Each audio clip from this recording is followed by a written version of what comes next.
Високите температури, климатските промени, сушата и зголемената концентрација на веномите кај инсектите го зголемија и бројот на пациенти со убоди на клиниката за токсикологија. Само во изминативе 20 дена се евидентирани 2 случаи на пациенти кои биле каснати од пајакот црна вдовица.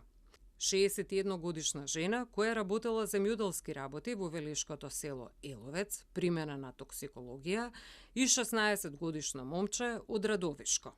Морам тука да истакнам дека пациентот претходно бил на повеќе клиники, па завршил на клиника за дерматовенерологија.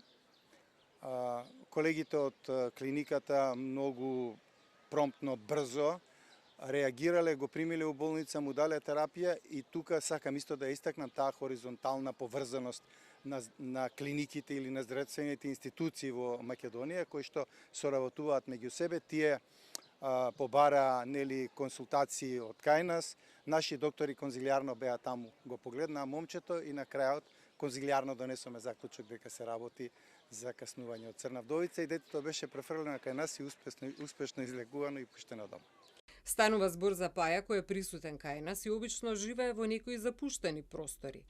Темни, но има и пациенти кои биле каснати на нива, вели професор Чибишев. Многу ретко овие каснувања завршуваат фатално. Значи, пајакот поседува токсин кој е невротоксин, значи го напаѓа нервниот систем и обично дејството по каснувањето почна за 15 до 20 минути со многу силни мускулни болки. Значи, тоа е неговото дејство најприсутно. А инаку може да има и грчеви во стомакот, главоболка, вртоглавица.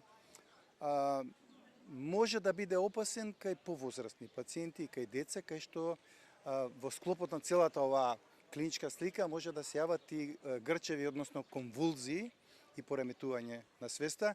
И во литература има опишано и фатални случаи, меѓутоа кај повозрастни пациенти кои што имаат и други коморбидитети.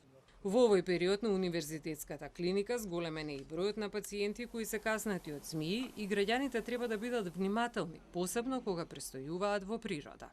Да ги следат препораките на лекарите, соодветно да реагираат и што поскоро да побараат помош во здравствените институции.